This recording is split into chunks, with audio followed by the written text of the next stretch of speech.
Bonsoir Christer, bonsoir Yorick. On se retrouve dans les vestiaires des Scorpions pour faire un peu le point sur les Scorpions en fin de saison 2018-2019. Christer, je voulais démarrer par quelque chose qui s'est passé il y a quelques années. Je me souviens en 2013, on était dans ces vestiaires et tu nous parlais de vouloir construire pour le futur un pont vers la performance. On parlait à l'époque d'avoir des équipes de jeunes qui pourraient peut-être un jour postuler au plus haut niveau. Et j'ai pensé à ça parce qu'en fin de saison, on a vu des Corentin Cruchando, on a vu des Jonathan Etienne, Maxime Leroux sur la glace. Donc si on regarde un peu en arrière, qu'est-ce que tu penses de cette évolution entre 2013 et aujourd'hui ? Je pense que c'est un travail qui a commencé encore plus tôt. Tout au début de mon retour à Mulhouse avec Ludovic Garot, Ivan Bock, Julien Guimard, tous. À Julie, on a Yorick, Erwan et Landry qui a fait un super boulot et qui a intégré ces jeunes à la fin de saison et durant les saisons aussi d'ailleurs. Et ça, c'est une très bonne chose. Je pense qu'on a quelque chose qui commence à sembler une formation continuer. Surtout cette année avec les coopérations avec Colmar. On a eu 2 lignes de juniors permanents sur l'entraînement et une ligne qui a fait les matchs. On va voir aussi les résultats du U17, U20. Dans une semaine, je crois, on a le U15 qui jouait aussi de phase finale. Pour moi, le club a évolué sur son structure, son fonctionnement sportif. Et si on est honnête, bien sûr, on est peut-être déçu de ne pas être plus haut dans le tableau de Ligue Magnus l'année dernière ou cette année. Mais si on regarde les plans des clubs de développement avec des volontés d'avoir un staff complet, volonté d'avoir des gens travaillant dans le hockey mineur. Et il ne faut pas oublier des objectifs à l'époque, c'était monter en Ligue Magnus 2020, donc on est déjà 2 ans en avant de programmation. Donc je pense que sportivement, on est bien dans notre parcours. Il faut maintenant un travail pour les structures, les fonctionnements et les moyens suivre derrière. Donc toi Yorick, qui a de l'expérience dans des grandes équipes, qu'est-ce que tu penses de cette évolution du club de Mulhouse ? Je pense que c'est positif. Après, on ne veut pas se contenter de dire c'est positif. Il faut qu'on trouve des solutions pour continuer à nous structurer et continuer à nous professionnaliser. Je pense qu'il y a un travail qui est fait au niveau du hockey mineur. On voit qu'il y a quand même des jeunes joueurs qui ont un potentiel. Erwan a fait un bon boulot. J'ai vu des joueurs progresser depuis 2 ans avec lui. Après, c'est sûr que la passerelle entre junior et Ligue Magnus, il y a encore une marche assez élevée. Et c'est dur d'avoir des joueurs qui arrivent totalement prêts quand ils sortent du niveau junior à intégrer la Magnus directement. On voit que c'est pas simple. Donc c'est pour ça que c'est important qu'on ait aussi l'entente avec Colmar qui nous permette d'avoir ce milieu intermédiaire et peut-être éventuellement pouvoir avoir une D1 aussi où on peut un peu, voilà, c'est un peu l'idée. On espère qu'on pourra se diriger vers ça concrètement assez rapidement. Donc il y a un beau projet au niveau même régional, il y a quelque chose à faire ici et puis voilà. Et puis la Ligue Magnus, là on parle de performance et de développement aussi parce qu'on va avoir un projet où on va devoir travailler aussi avec des jeunes joueurs. Et nous, en tant que coach, on est motivé par ce projet. C'est quelque chose qui nous intéresse, d'essayer de faire venir un peu les meilleurs éléments français qui ont besoin de passer un palier. Et c'est un peu dans cette direction qu'on veut se diriger. Et puis entourer, bien sûr, de joueurs étrangers pour compléter l'effectif et que ce soit complémentaire et qu'on puisse être compétitif. Et ce sera encore plus important avec les nouvelles règles de l'année prochaine où il y aura 20 joueurs sur la feuille de match, dont 10 Français. Donc il faudra des bons Français pour jouer sur les différentes lignes. Oui, absolument. Il en faudra tout autant que cette année. C'était 11 et 11, là ça va être 10 et 10. Donc Donc voilà, mais on sait que dans l'effectif, on doit être un peu plus large que les 20 joueurs parce qu'une saison Magnus elle est longue et qu'il y a des blessés. Donc c'est pour ça que c'est important qu'on ait ces jeunes joueurs, qu'on les développe aussi à l'intérieur. Et on voit, je cite l'exemple de Corentin parce que c'est vrai qu'il a quand même bien performé sur la fin. Et puis voilà, quand le travail est fait, il peut y avoir des belles surprises comme ça. Et je pense que c'est un joueur qui est proche de pouvoir vraiment compétitionner en Ligue Magnus s'il continue à se développer. Donc c'est intéressant. D'accord, donc si on parle... Oui, Christian? Non, je pense qu'il est totalement raison, Yorick. C'est vraiment un travail à faire. Et je pense que la nouvelle structuration de Ligue Magnus et les 44 matchs après 3 saisons, là, je pense que des hockey français besoin de prendre un cap pour être plus performant avec les jeunes joueurs partout. On a vu l'année dernière des projets de GAP qui a changé un petit peu. On a vu des autres clubs. Et historiquement, ça a que été les grands clubs comme Rouen, Grenoble et Amiens qui a fait. Mais je vois des Anglais faire les progrès dans les mineurs. Et je crois Angers a été en phase finale aussi là, avec ces jeunes. Donc c'est bien pour le hockey français. Ok. Alors, sur cette saison, il y a eu une autre évolution que vous avez connue tous les deux. De ton côté, Christer, tu as pris le rôle de général manager, on va dire, à temps plein. Tu avais déjà connu cette situation dans le passé. Là, qu'est-ce que tu en as pensé de cette nouvelle transition en cédant la place à Yorick? Franchement, c'est très bien. C'est très bien se passer. Moi, c'est un rôle qui était prévu dès le début de mon retour ici à Mulhouse. Il n'a jamais peut être concrétisé. Ça a plutôt été une raison financière qui a fait freiner cette évolution. On a tenté une période de retourner dans les double rôles après le départ de Yann Prochaska. Et là, c'est un besoin, une nécessité à faire un changement. C'est tombé aussi bien avec les blessures de Yorick et son parcours d'entraîneur dans l'avenir.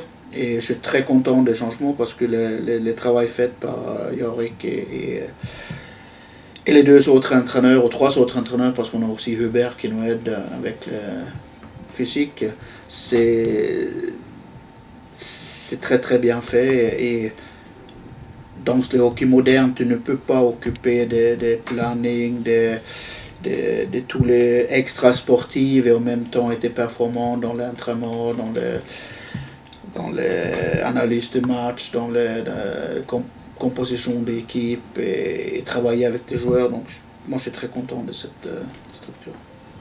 Et pour toi, Yorick, cette transition qui se fait donc en cours de saison, passer de joueur à coach, c'est un peu compliqué? Moi, je pense que le métier d'entraîneur est pas simple, je m'en aperçois. Mais après moi c'est quelque chose que je voulais faire, donc c'est une très belle opportunité, donc une opportunité que voilà j'ai pas pris à la légère. C'était une décision importante, mais au final il y a aucun regret. Après c'est des challenges quotidiens et un apprentissage, des remises en question au quotidien, et je pense que là j'ai appris un peu sur le terrain, et heureusement j'étais pas tout seul non plus. C'est important d'avoir quelqu'un à ses côtés, et je pense que ça a bien fonctionné avec Erwan qui a été un gros support au début et puis tout au long, mais encore plus au début où il y avait pas mal de choses que je maîtrisais pas, et il a été vraiment une aide précieuse, et je pense que sans lui ça aurait été quasiment impossible tout seul. Donc ça a été une bonne surprise. Et puis après moi c'est une passion, c'est quelque chose que j'avais envie de faire, c'est quelque chose de tout récent, donc c'est toujours plus facile d'être motivé quand tout est neuf, tout est récent. Mais non, j'ai adoré ça. Voilà, avec les challenges qu'il y a eu, on a eu des moments difficiles, donc on a traversé plein de périodes différentes, et je pense que c'est là où on apprend aussi, quand on est dans le dur, quand on traverse un peu des crises. C'est des choses sur lesquelles on peut se baser sur les années qui suivent, et puis essayer de faire un peu un bilan, voir un peu les points faibles, les erreurs que j'ai commises. Et moi je suis dans l'état d'esprit de continuer à m'améliorer, de continuer à voir ce qui se fait ailleurs, de toujours me renseigner, de toujours essayer d'évoluer. Et puis voilà, c'est une progression, une remise en question au quotidien, un peu comme quand on est joueur, mais là c'est encore à un autre niveau. Et puis apprendre à gérer une équipe et puis manager ces gars pour tirer le meilleur et trouver les solutions. Et c'est un métier où on décroche jamais, mais on regarde beaucoup de matchs, mais moi j'adore ça. Ça se fait naturellement, pour moi ça c'est pas des sacrifices, donc c'est une chance de travailler dans un milieu qu'on aime, donc ça j'en suis conscient que c'est une belle opportunité et j'ai envie que ce soit un succès. Voilà, donc c'est tout. Et toi de ton côté, Christer, ça te permet de travailler plus sur la structuration du club? Oui, j'essaie à supporter avec les choses qui sont extra-sportives et je pense que c'est bien parce que ça prend le temps aussi. Les plus grands projets pour moi, c'est à faire fédérer tous ces travaux entre les mineurs, les juniors, les nouveaux ententes Colmar-Mulhouse, les travailler avec Colmar, éventuellement avec une équipe de D1 à la future. Je pense que ça c'est vraiment quelque chose qui... Et faire ça fonctionner derrière dans les structures et les organisations. Et après avoir des cadres sportifs dans chaque club, dans chaque équipe qui performent avec les joueurs. C'est aussi un nouveau challenge pour moi. Donc c'est intéressant parce que j'apprends aussi pas mal de choses.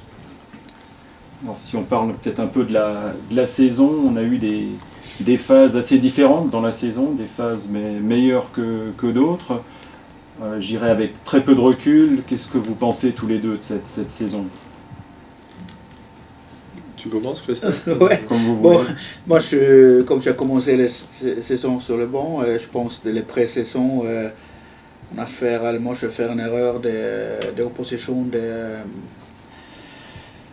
des matchs amicaux déjà. On avait malheureusement mal jugé des nouveaux ligues en Suisse qui étaient peut-être un poil trop faibles pour la préparation.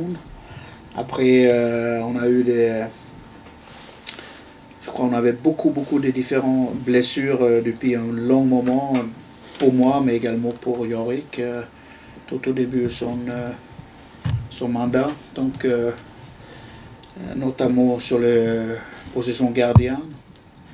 Et ça, c'est fait 2 ans maintenant, on a eu cette souci et je pense que c'est quelque chose de très important à avoir, un effectif complet, compétitif et surtout être capable d'être réactif au moment décisif, sur le point décisif.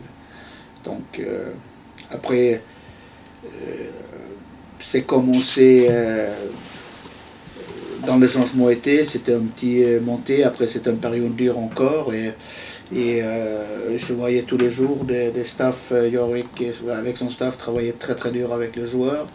Donc je suis très content des vapeurs à tourner et c'est preuve encore des réalités des sports. Si tu travailles dur, c'est difficile d'avoir les résultats immédiats parce que ça prend un peu de temps et successivement c'est arrivé et à la fin j'avais une équipe qui a joué à un bon hockey avec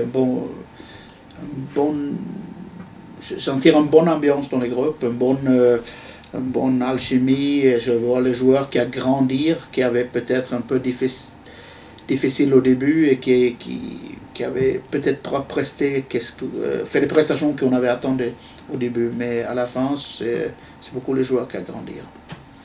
Et sans être dans les vestiaires, on a eu l'impression que les joueurs n'ont jamais lâché. Même après la longue série de défaites, tu as senti, Yorick, que le groupe était toujours prêt à redresser la barre? Oui, il y a eu des périodes de doute chez les joueurs, il y en a eu même dans le staff. Je pense que c'est des choses naturelles et c'est une bonne expérience d'apprentissage, cette période de crise, si on revient là-dessus. Et puis je pense qu'il faut se fixer un cap et il faut le garder, c'est ça le plus dur, même dans les moments difficiles. Quand tout va bien, tout est plus simple, mais c'est important de se poser les bonnes questions. À des moments, il faut aussi pas trop s'en poser. C'est surtout un peu le bilan que je fais. Il faut vraiment avoir confiance en dans sa philosophie, en garder ce cap quoi qu'il arrive, et puis avec une éthique de travail. Et ça les gars l'ont compris, et je leur remercie parce que oui, il y a des moments, ouais, ça c'est un peu voilà, le sport, et dans la vie de tous les jours, il y a des moments ça va pas, et on voit qu'on lâche pas et qu'on travaille et que tout le monde tire dans le même sens. Au final, souvent on arrive à redresser ça. Donc ça a été une bonne expérience, un bon groupe. Moi j'ai dit ça aux joueurs et c'était très sincère. Ça a été une belle aventure. Pour moi c'est ma première, tout est nouveau. Il y a eu des moments difficiles, et au final on est un peu déçus parce que voilà, on s'est même mis à rêver de play-off, et puis on a un peu on a chuté à Rouen. Là on a pris une bonne volée, donc là voilà, c'était une désillusion. On y a cru, on n'a pas réussi, c'était un peu trop tard, c'était pas sur ce match-là qu'on se qualifie pas, mais ça a été un peu à deux volets parce qu'à un moment donné on a vraiment redirigé les objectifs, et c'était devenu vraiment une opération maintien et sauver le club en Ligue Magnus. Et puis petit à petit, avec cette série de victoires qui a commencé qui a commencé puis qui a continué, c'est sûr qu'au final on n'en parlait pas, mais on savait tous qu'il y avait peut-être une opportunité. Donc, je me souviens de la défaite à Strasbourg où on était 5 points derrière les derniers, 10 points derrière Anglette, et en se déplaçant à Strasbourg, un match où on a réussi à retrouver la victoire. Un match, si on passait à 8 points, c'était critique, et dans ces moments-là on n'a pas paniqué, on a continué à croire en ce qu'on faisait, et les joueurs ont continué à croire en ce qu'on nous proposait, et essayer d'avoir des résultats. Après ça a fait du bien au moral, et après il y a eu une bonne dynamique. Ça arrive très souvent dans le sport. L'année dernière avec Christer derrière le banc, ça a été pareil, on a fait une fin de saison incroyable, on a réussi à... Et donc c'est ça, dans une saison il y a des hauts et des bas, et il faut essayer d'éviter les périodes trop creuses, cette période où on en perd 9 d'affilée, juste avant qu'on en gagne 9 d'affilée. Au final, si on avait arrêté un peu l'hémorragie 1 ou 2 matchs avant, ça suffisait. Donc l'important c'est d'être régulier sur toute une saison. Donc moi j'ai hâte de commencer ma première saison en tant que coach depuis le début, et j'espère qu'on pourra construire comme ça. Ça va être beaucoup de travail, mais voilà, j'ai hâte pour l'avenir et pour le futur, c'est sûr.